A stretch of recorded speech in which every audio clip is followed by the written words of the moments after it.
Wilson Morales from Black Women TV. What led you to take on this classic book and reimagining it Black style? Yes. Well, this young Mara read it, loved it then, wanted to carry that feeling into the now. I wanted the feeling that I had reading Judy's books, feeling seen. Judy writes in such a way that though the characters are not Black, she wrote such an authentic story that I can project myself into the story, and I wanted to bring that to a modern time. I wanted to bring that to the kids who they claim are not reading. Okay, well, let's meet them where they're at. And so I'm really glad to partner with Netflix. They got that, they understood that, and we could go tell this tale. And why not see love through a Black lens, through Black teenagers? I've had to read and watch so many love stories through the lens of whiteness. There was a movie recently I love, Past Lives. Through an Asian couple. Why not see it through young Black kids in LA? And everything's kind of the same in a way that I go, whenever you watch a romance, whether it's film or series, it's, couple meet, they get together, there's an argument, they're going to get back together. It's whether or not the execution is well established, that we can buy into it, that's going to last. Yes. How did you want to set that apart from what I just mentioned in terms of making it last so that we remember it? Well, I think of being intentional and authentic to what's unique about these characters, where they live, and what times they're in. And I think the phone being a character into the story, I think, is also compelling. That it's one of the things that have connected them and disconnected them. This whole idea about what every love story has, the miscommunication. Oh, what is the parents' involvement impact on these kids? Who is the bad guy in their love story? Miscommunication, and that comes in many different forms, right? That's the parents, that's the phone itself, that's their own nervousness and insecurities, it's the mistakes they've made in the past. It's all of those things, I think, is what I think stays compelling in the story and is relatable, because I think we all realize, okay, I blocked somebody. My mistakes are holding me back. You know what I'm saying? I'm a little afraid to be honest about who I really am. Justin and Keisha are doing it their way, but I think we're living that of these times, and I think that's why the story is compelling. You mentioned you read this so long ago, but where you're actually setting this in today's time, how much research did you go into in terms of putting in the phone aspect and what today's world is at? Initially, it's funny. I was interviewing my own son and his friends, so I had a built-in sort of test group, right? Mm-hmm. But I want to talk about the writers and crafts. That's what the importance of writers in our business. We really then, once the series was greenlit, I got to pull from a body of people with, what I'm saying, and us bringing all of our experience as well as the research that comes to it. I mean, there's a lot out there to pull into, and we used it. There's a very compelling, we really wanted to find a real reason to reconnect them in episode 5, and that thing that happens in episode 5 where he realizes. Can I pause for a second?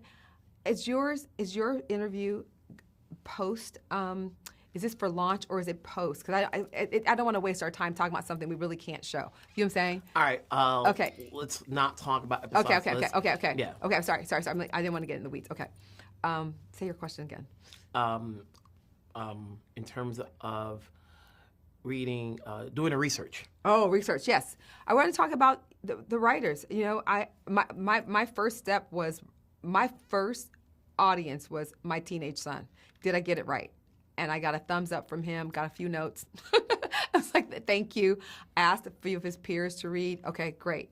But then when we got the green light, the writers, we all piled in and brought our life experience, got on the internet and Googled what we needed to figure out so that we could be authentic to the storytelling.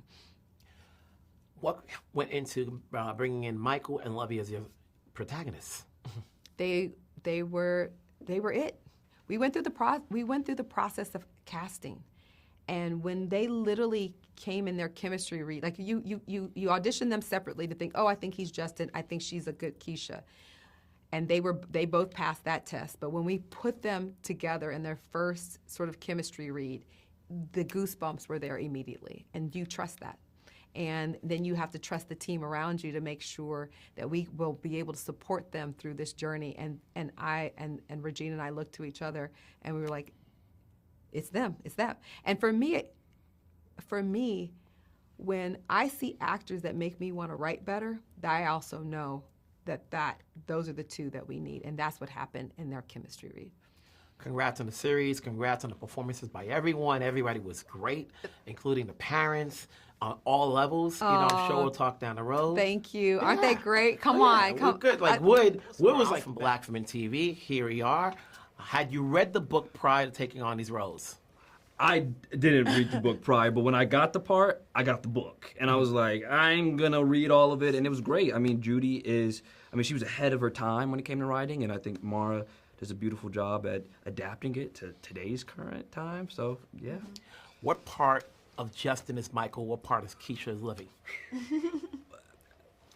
I would say Keisha, there's a lot of it. We're just interwoven. There's a lot of little pieces of me in her, but then there's a lot that Mara and Judy have pulled, and Regina as well, and all the directors from the show that have pulled bits of Keisha out. Like, I would say me and Keisha are very determined, and we're very out of the way. But as far as everything else, that's just Mara's making and Judy's making. And Justin is not me. And so when I'm stepping into the role, I was like, my guys are going to make fun of me for this because he's such an emotional and he's such a vulnerable guy, and he struggles with so much. But I think the thing that I really connected with was I actually do have ADHD. That was something that I was able to kind of seep into. And yeah, but a lot of it was challenge, you know what I mean? Having to revisit things that opened a wound in me and being able to express that. But it was healing overall. What did you guys do prior to production to establish chemistry so that we, the audience, can see, like, okay, we can see it here? We did the opposite of what everyone does. Yeah. We were separated at the beginning because in the story our characters haven't seen each other for so long, so there is a lot of tension build up, and so we did know each other and we enjoyed each other during the chemistry reads, and we were thinking, okay, love story, cool, we get to be besties, but then we had to create this space and this tension so that it can show that time was there between us, and there was that want to reach out, but it was okay. So by the time we had that scene where we were reconnecting, it really was us reconnecting. Right. We got to the root of Michael and Lovie first, and we would just be in the hotel chilling, eating Wendy's, going over sides. Do you remember your high school days? Was there anything at all similar to what these characters had to go through? Well, I graduated in 2020, so my high school days are pretty... So, yeah, I mean, I wasn't the suavest. I mean, I was not as as Justin, but, I mean, you're awkward in high school. I think a lot of us are, and it's our first time. So even my first girlfriend, that same sort of relationship of just figuring it out, it reigns true. Yeah, agreed. You've done Greenleaf before, and you've done other projects, but when you're working on a series like this where, for the most part, it's just you two, what are you getting out of working with Mara and the directors that helps you out, skill set-wise as actors, moving forward? Yeah, you really, with people like Mara and Regina and Anthony and Tembi, everybody, all of those people that had a hand in, the building and, the carving out of Forever in that world, they literally knew exactly where to take you. And so for character like Mara and Regina, they knew everything. So anytime we had something to questions or origin stories or why was this character doing this, intentional movement, they had the reasons for us, and then it was easier to seep into that world. And then with the directors letting us know how to exist in these spaces and environments as LA people, because we're not from LA. So it was nice to get all of these tips and tricks on how LA people move, or how teenagers would move through their eyes, and then we would bring in the rest and fill in the little blanks and stuff. And for me, honestly, I mean, one of my mentors, Sanaa Lathan, she's always pumping it to me this is a quantum leap, because I haven't been acting for very long, and when I got the project, I was 3 years into my acting experience, so for Mara and Regina and everybody at Netflix to kind of take a risk, because I don't have a name and I don't have a resume, and that's kind of uncommon in Hollywood. So to be able to lead with Lovie, who, you know, I was able to be like, what am I doing now? How is this? Because, I mean, me and my granny used to watch Greenleaf, to be completely honest with you. But, you know what I mean? So growing up and seeing her face on the screen, or seeing Niles' face, or Karen's face, or Wood's face, I mean, it's an honor to be able to work with people who've been in it for so long, and to observe what they do and, you know, just learn. Most romantic, was it the film or series, or, you know, boy or girl meet, they get together, they have your argument, they get back together. You know, it's always about the execution, whether or not it's gonna stick with you. Yeah. What's gonna set this apart for people to watch this? I would say the authenticity of it all. I don't think you get to see awkward teenagers try and figure it out intimately. Usually it's people that are willing to be romantic and intimate, like overly intimate and sexual. These are characters who just like are experiencing all these things for the first time, and I do think that's what makes it a little more different and a little more pure, because you get to really be excited for them, or you get really frustrated for them, because you're like, They're kids. They're taking this like one step at a time, They're as kids. well as just having parents in the show that aren't like the villains more so than actual human characters who have reasons for feeling the way they do. Congrats on your roles. Congrats on the Thank series. you. People will get a kick out of this. Congrats on the Gotham TV nomination. Yes. Take care. Wilson Morales talking to Wood Harris, who starred in Mara Brock Akil's Forever. It's good to see you back on the screen. My brother. You know, we go back a Stop long playing way. trying to be formal, man. Look at all this. You know, look at it. Listen. This is, you know, listen. What led you to say yes to taking on this project? What happened? What led you to say yes to saying? Man, they didn't have to do a whole lot. I've known Mara for forever. I coached her son and my daughter on the same basketball team when they were like 8, 9 years old. And like I said the other day, I was wondering how I not work with some of these people in the industry, right? And she was one of them. And when this came my way, Regina, Mara, Anthony, come on. I mean, yeah, it's a no-brainer. Yeah. Now- And it's here. I'm filming in Los Angeles. You know what I'm saying? I'm always out of Los Angeles. It's great to be here. You play what we people will see as the perfect dad. You say they're gonna love your character. I hope so. Where did you draw your inspiration to play this character? Really, it's from me, because, you know, I'm a father of 2, and then my brother and myself, we were raised by our dad. You know, we were raised by a man, so all I could do is that. You know, it's nothing. It's my instinct. You know, drawn from my own fatherly instinct. You know, so when you looked at some of those characters and some of the things that your character tells his son, does that bring back memories of you telling your kids the almost same thing? It does, but, you know, obviously differently. You know, but yes, it does. Like, because when your kids start dating, I have a son and a daughter, and the dynamic could not be more different depending on you know, it being your daughter or your son. So for my son, very similar to this, you know, and in this first episode that you got to witness, you didn't see me sit down and talk to him about, you know, sex and stuff like that. So when you're faced with that, when you're faced with your kid moving into, hey, yo, what up, homie? What's up, boy? You good? When you're faced with that, you know, you realize a lot about yourself, the way you instruct your kids around the events of their lives, and the traditional events, like, you know, your first love and first kind of like sexual experiences and first time driving and all those, first time in class, first time making a team, all those things are so important. And then it's what you gauge as a father. You're like, you know, you realize how important sports are and shit. You want your son to hoop and stuff. You realize how important it is to show your daughter male qualities that hopefully she, you know, when she starts to date, that she can like see in you. You know what I'm saying? And see a little bit of something positive in you. So, you know, I hope I answered your question, but that's what it is. And then there's the relationship between your character and Karen Pittman. You know, you play the loving black couple, you know, and when audiences get to see all of the episodes, you know, either they're going to say, my parents are like this, or my parents weren't like this. Yeah. Well, that is true. You know, my Karen, first of all, funny, Karen and I went to NYU, okay?